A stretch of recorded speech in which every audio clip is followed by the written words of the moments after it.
غني ته رسمن په ټاکنو کې د بریا وثیقه ورکړل شوه او د اجرا ریاست جنازه وشوه.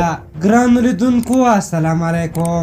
د افغانستان د ټاکنو د خپلواک کمیسیون له لوري په ولسمشرۍ ټاکنو کې د ولسمشر غني له بریا وروسته هغه ته باور لیک ورکړل شو.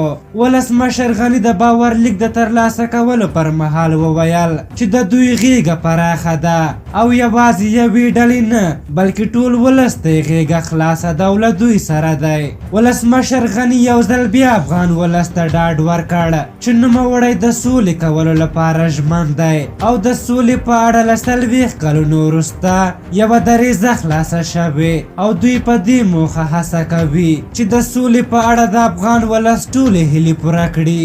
ولسمشر غني د باور لیک د ترلاسه کولو په مراسمو کې وویل چې نور ویشل نه کوي بلکې تصمیم به نیسي ځکه چې دا د افغانانو هیله غوښتنه ده.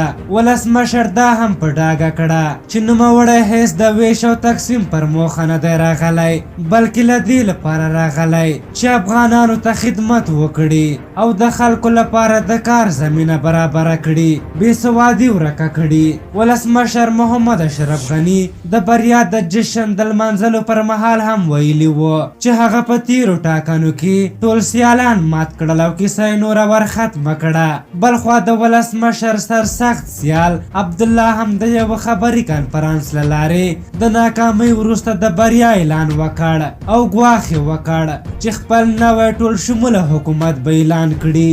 دغه راز په جوزجان کې هم جنرال دوستم زرګونه خلک راټول کړي وو او عبدالله بریالی ولسمشر اعلان کړ او هلته یې د اشرف غني عکسونه هم لرې کړل. بلخوا عبدالله کورنیو چارو وزارت ته یو مکتوب استولی و او ترې غوښتنه یې کړې وه چې د ټاکنیزو کمیسیونونو کمیشنران ممنوع الخروج کړي، خو هغه مکتوب کورنیو چارو وزارت بیرته رد کړ.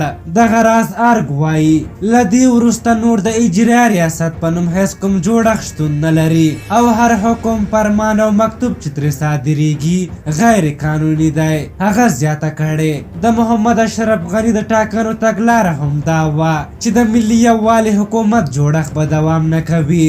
خلکو هم په همدې هدف غني ته رایه ورکړه. اوس رسما د ټاکنو بهیر پای ته ورسید، منتخب ولسمشر وټاکل شو چې تبا نور به اجرا ریاست موجود نه وي. په هر حال تاسو د دغه موضوع په هکله څه نظر لرئ؟ خپل نظرونه به راته په کومنټ کې ولیکئ. که زموږ ویډیو مو خوښه شوې وي ضروري لایک کړئ. تر بلې ویډیو مو په لویو بخښونکي خدای سپارم. د الله په امان.